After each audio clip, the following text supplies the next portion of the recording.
Hello everyone. অনেকদিন পর আপনাদের সাথে চলে আসলাম। আমি Fatematuz Zohra, consultant from American visa centre.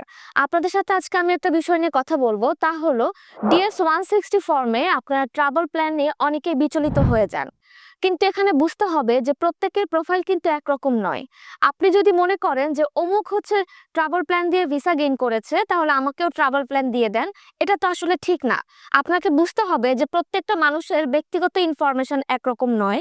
So সেখানে আপনার ভিসা গেইন করার জন্য দক্ষ কোনো কনসালটেন্টের দ্বারা যখন আপনার প্রোফাইলটাকে আপনি সাজাবেন, তখন স্বাভাবিকভাবে তার উপর আপনার ভরসা করতে হবে। তার কারণ হচ্ছে সেটা নিয়ে খুবই প্রফেশনাল ভাবেই কাজ করছে দীর্ঘদিন ধরে।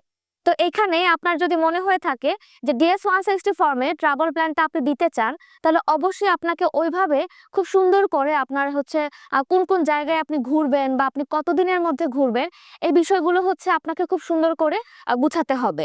কারণ আপনি যদি প্রত্যেকটা প্লেসের নাম ঠিক মতো বলতে না পারেন, বা অনেকে হচ্ছে উচ্চারণ করতে পারেন না, বা অনেকে ট্রেনিং এ এসে বলেন যে এত কঠিন কঠিন প্লেসের নাম আমি বলতে পারবো না। তো এই যে একটা হেজিটেশন বা এই যে একটা আপনার মধ্যে জড়তা কাজ করছে, সো আপনি কেন অন্যকে ফলো করতে যাবেন? তো আপনার অবশ্যই আপনার প্রোফাইল অনুযায়ী, আপনার ব্যক্তিগত ইনফরমেশন অনুযায়ী আপনার ফোকাস দিতে হবে কিভাবে আপনি ভিসা গেইন করতে পারেন।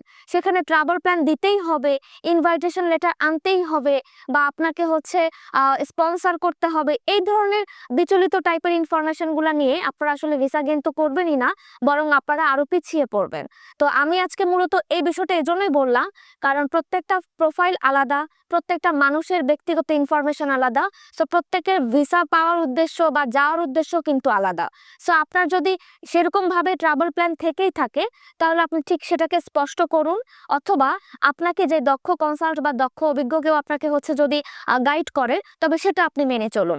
এটা হচ্ছে আমাদের দিক থেকে আপনার জন্য একটা ভালো সাজেশন। সো যারাই আমাদের সাথে কাজ করছেন বা প্রিভিয়াসে কাজ করেছেন বা এখন ইন ফিউচারে করবেন, প্রত্যেকের জন্যই আমি বলছি যে অবশ্যই আপনারা গাইড ফলো করেই তারপরে প্রোফাইলটা রেডি করুন। ঠিক আছে? সো আশা করছি সবাই বুঝতে পেরেছেন। ভালো থাকবেন। ধন্যবাদ।